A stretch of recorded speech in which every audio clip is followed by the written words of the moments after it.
कुसुम शर्मा की music class में आपका स्वागत है।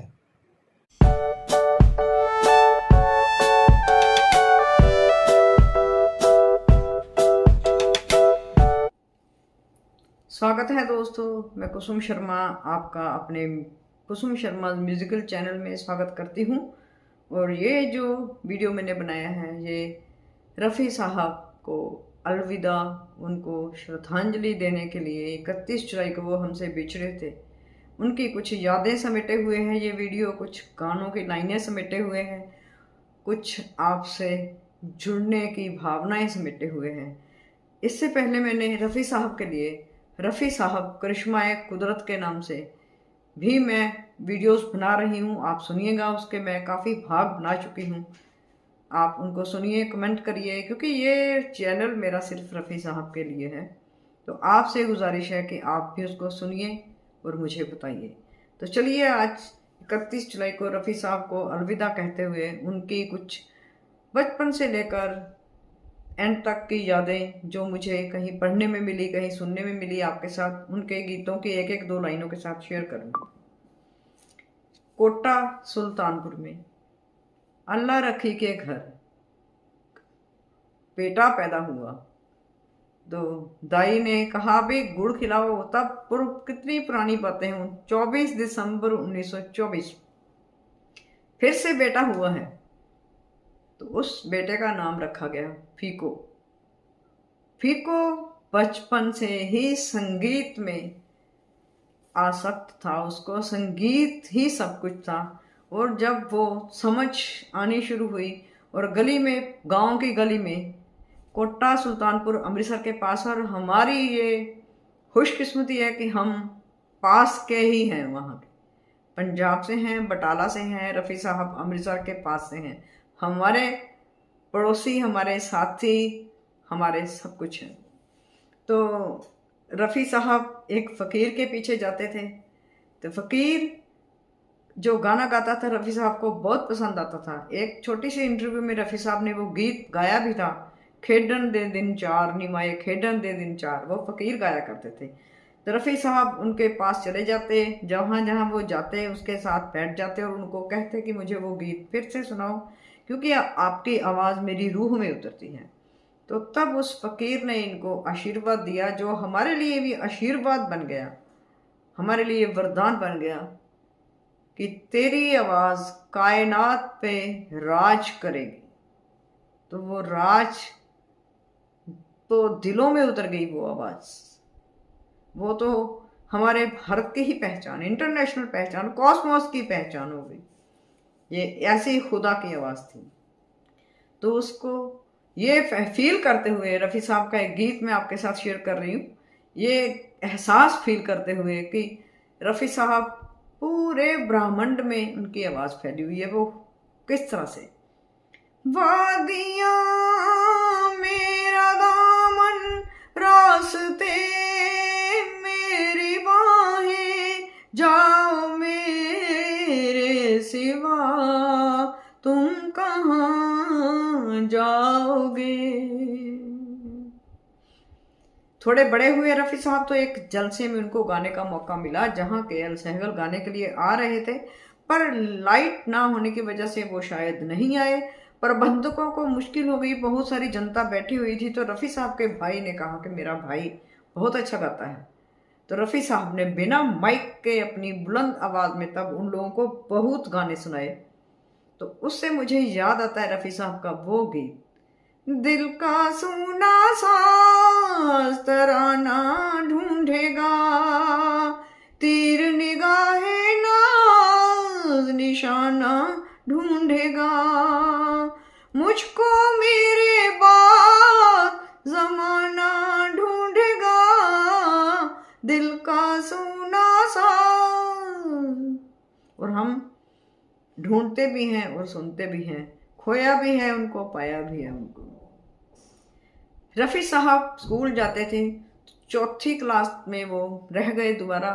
उनका एक दोस्त बना, जब नए बच्चे चौथी क्लास में आए तो कुंदन, उनकी मैंने इंटरव्यू थोड़ा सा कहते हुए उनको, जब रफ़ी साहब के छोटे छोटे डॉक्यूमेंट्रीज या कभी कुछ दूरदर्शन दिखा देता था तो देखा था।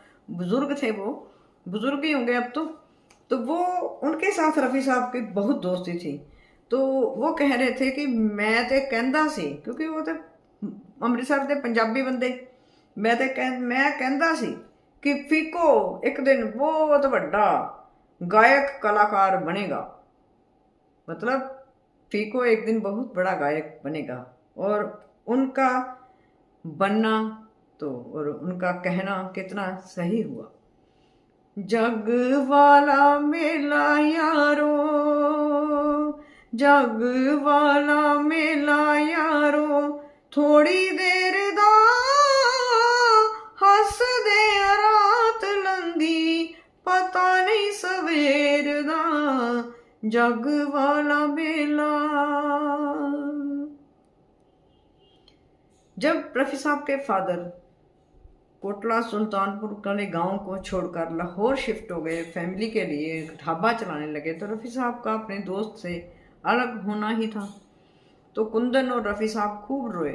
तो रफ़ी साहब ने तब कुंदन को कहा कि तुझे जब मेरी याद आए ना, तो ये दरख्त पे मैंने अपना नाम खुद खोद दिया है, तो इसको देख लिया कर। ये बात जब सुनते हैं, पढ़ते हैं, मेरी खुद आंखें नम हो जाती हैं, इमोशनल हो जाती हूँ मैं इस बात पर। कितनी दोस्ती रफ़ी साहब के अंदर, इतना प्यार दूसरों के लिए। स्कूल में वो दरख्त था, अब तो कोई वो मतलब बहुत पुरानी बात, कितनी पुरानी बात, दरख्त कितना पुराना होगा।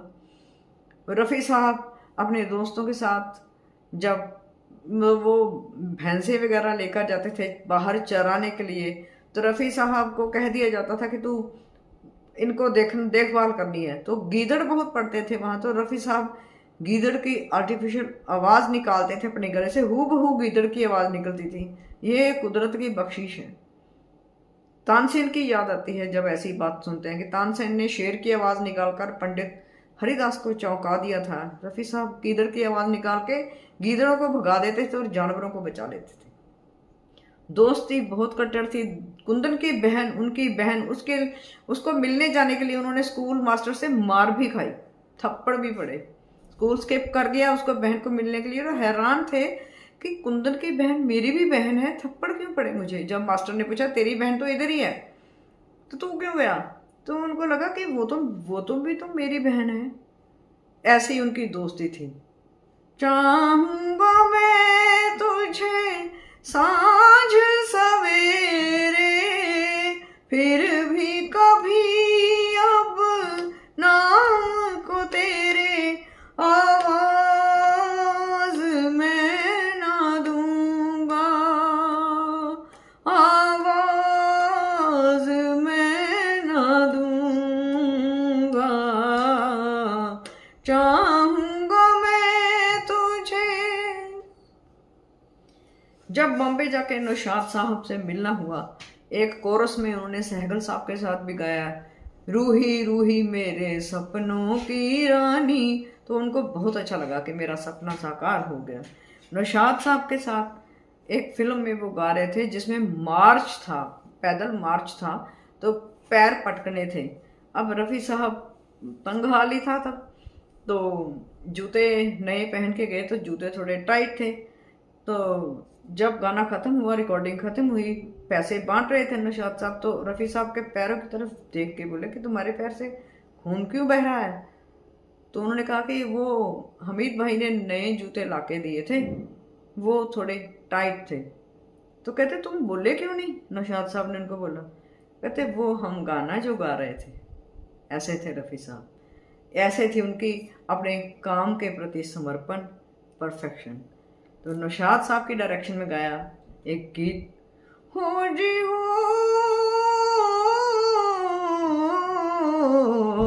तू गंगा की मौज में यमुना का धारा, तू गंगा की मौज में यमुना का धारा, हो रहेगा मिलन ये हमारा, अरे हमारा तुम्हारा रहेगा मिलन, ये हमारा तुम्हारा। कहते हैं जब मन तरपत हरि दर्शन को आज की रिकॉर्डिंग की गई तो स्टूडियो में पूरा माहौल मंदिर सा बनाया गया और बनारस से नौशाद साहब जी ने स्पेशल मंदिर से पुजारी बुलाए थे। ऐसी उन लोगों की लगन थी, कहाँ रहा हिंदू मुसलमान वाली को। इतनी लगन से उस गीत को गाया गया। और पंडित जसराज जी का कहना है कि नौशाद साहब ने और रफ़ी साहब ने तो राग मालकों सबकी ज़बान पर चढ़ा दिया। लोगों को पता चल गया कि कोई मालकोंस भी होता है। मन तरपत हरि दर्शन को आज। खयाम साहब कहते हैं कि रफ़ी साहब मुझे मिलने के बाद कई बार उन्होंने अपने घर खाने पर बुलाया। तो मैंने एक दिन पूछ ही लिया कि आप मुझे हफ्ते में 2-3 दफ़ा बुला लेते हैं, क्या बात है। तो रफ़ी साहब कहते हैं कि मैं चाहता हूँ कि आप मेरी आवाज़ में मिठास भर दें। ऐसे थे वो। तो खयाम साहब के डायरेक्शन में ये गीत जिसको फिल्माया गया था रफ़ी साहब के बहुत अजीज़ दोस्त धर्मेंद्र पर। धर्मेंद्र जी पंजाब की शान, रफ़ी साहब भी पंजाब की शान और मान और आन। जीत ही लेंगे बाजी हम तुम, खेल अधूरा छूटे ना, प्यार का बंधन जन्म का बंधन, जन्म का बंधन टूटे ना, प्यार का बंधन टूटे ना। संगीतकार चित्रगुप्त का कहना है कि रफ़ी साहब की आवाज़ आकाश में, खुले आकाश में एक परिंदे की तरह कितनी भी ऊंची उड़ान भर सकती है। सही भी है। जाग दिले दीवाना रुत जागी वसले यार की, जाग दिले दीवाना। संगीतकार वसंत देसाई जी का कहना था कि रफ़ी साहब एक श्रापित गंधर्व हैं। गंधर्व यानी स्वर्ग में गाने वाले, स्वर्गलोक में गाने वाले। तो उनके लिए श्रापित होगा, हमारे लिए तो वरदान हो गया। हमें तो इतनी अच्छी खुदा की आवाज़ सुनने को मिल गई। तो चित्रगुप्त जी की डायरेक्शन में बिखर गए बचपन के सपने, अरमानों की शाम ढले, कहीं सजे बारात किसी की, कहीं किसी का प्यार जले, कह दो कोई ना करे यहाँ प्यार। मदन मोहन जो रफ़ी साहब को बहुत बहुत अजीज़ थे और रफ़ी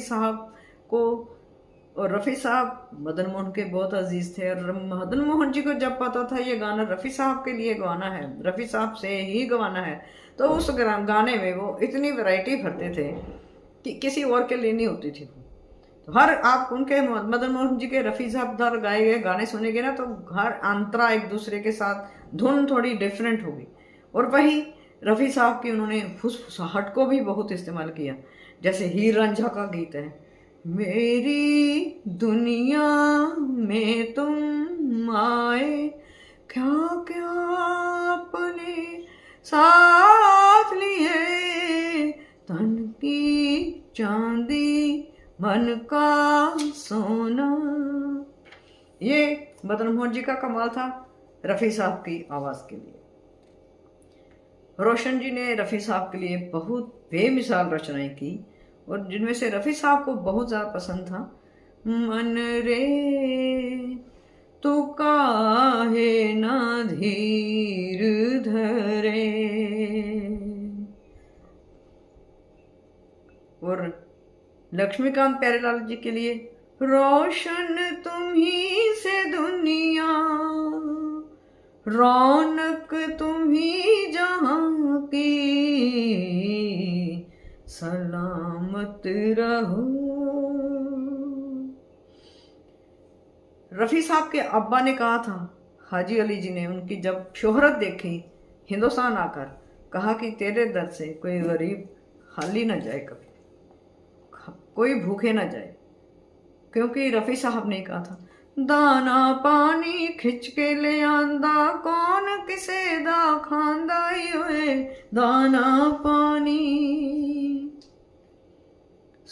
देवानंद जी का कहना था कि रफ़ी साहब ने जब जयदेव जी ने एक गीत रचा तो मैंने कहा था ये गीत रफ़ी साहब गाएंगे, और वो गीत मेरी ज़िंदगी की फ़िलॉसफी बन गई। मैं ज़िंदगी का साथ निभाता चला गया। और क्या क्या कहें रफ़ी साहब के लिए, इतनी बातें हैं, इतना कुछ है कि समय कम पड़ जाता है। जब साहिर लुधियानवी ने रवि को एक गीत लिख के दिया जिसमें अच्छा शब्द पे लाइन छूट जाती थी, रवि कंफ्यूज थे। रफ़ी साहब ने हौसला अफजाई की, अब बनाओ धुन, कोई फिक्र मत करो, मैं गाऊंगा। ये जुल्फ अगर खुल के बिखर जाए तो अच्छा। ये अच्छा शब्द उन्होंने कई तरह से इस गाने में गाया है, कोई और गा नहीं सकता। ये बिल्कुल सच है कि रफ़ी साहब के बराबर का कोई मेल सिंगर, कोई फीमेल सिंगर ना हुआ, होगे कि होने की संभावना का मुझे पता नहीं, लेकिन अभी तक कोई उनके नज़दीक भी नहीं फटक सकता। ये रफ़ी साहब की कमाल, उनकी सादगी, उनकी इंसानियत, उनकी नेक दिली, उनकी महानता, हर वक्त दिल में रहम, दया, ममता, ये आम बात नहीं है। महेंद्र कपूर को उन्होंने हमेशा कहा कि महेंद्र देख, अखां उचियां नहीं चुकनियां, नीचे देख के चलना, ऊपर चुकोगे, अखां चुकोगे तो ठोकर खा लोगे। ये महेंद्र कपूर जी ने अपनी इंटरव्यू में बताया था। वो रफ़ी साहब को पाजी बोलते थे, मतलब भाई साहब, कि जब आसमान की तरफ देख के नहीं चलना है, मतलब बी डाउन टू अर्थ, उधर ही देखो। रफ़ी साहब की यही एक खासियत थी, और वो एक कंप्लीट इंसान जिसको बोलते हैं। जब हज गए तो वापस आए तो वहाँ किसी ने कहा वो सच्चे मुसलमान थे, तो उनको कह दिया कि गाना तो गुनाह है इस्लाम में, वो मान गए। और जिस वजह से उन्होंने गाने से इनकार कर दिया, और उनका उन्हीं दिनों इसी वजह से उनका जो था कैरियर थोड़ा डाउन आ गया, क्योंकि गाना ही बंद कर दिया उन्होंने, और दूसरे गायकों को बहुत मौके मिल गए। अब लोगों को लगा कि पता नहीं रफ़ी साहब क्यों नहीं गा रहे। फिर नौशाद साहब ने जब उनको समझाया कि नहीं भाई, संगीत इबादत है, इसको गाओ, तो फिर वो माने। और फिर नौशाद साहब की बात मानते थे, समझे, उन्होंने बहुत प्यार से समझाया कि क्या मतलब है इसका। तो रफ़ी साहब का क्या क्या बात करें। वो तो एक बार कोई इंटरव्यू लेने गया तो उसको बोलते थे कि क्या मैं हर सवाल का जवाब गा के दे सकता हूँ, इतना उनको गाने का रहता था। तो सही तो कहा उन्होंने, तुम मुझे यूं भुला ना पाओगे, हाँ तुम मुझे यूं। जब 31 जुलाई को रफ़ी साहब के चले जाने की खबर आई थी रेडियो में, तो कोई ये फर्स्ट टाइम और लास्ट टाइम हुआ कि किसी की फिल्म इंडस्ट्री के एक इतने बड़े गायक के चले जाने पर देश में, पूरे देश में शोक मनाया गया, जैसे जवाहरलाल नेहरू जी का और गांधी का, इंदिरा गांधी जी का मनाया गया था। वो अकेले रफ़ी साहब थे, और हुजूम उनका पूरी बरसात में उनके साथ जनाजे के चला था। पूरी पूरी मूसलाधार बारिश थी, और लेकिन कोई भी, जितना लोग रो रहे थे उतना आसमान रो रहा था, इतने लोग उनको श्रद्धांजलि देने पहुंचे थे। तो रफ़ी साहब के बारे में क्या कहें, जितना कहें कम है। दोस्तों, मैं ये वीडियो आपके लिए बनाई है, ये सबके लिए आगे भेजिएगा। रफ़ी साहब को यही हमारी श्रद्धांजलि है। थैंक यू, फिर मिलूंगी आपसे।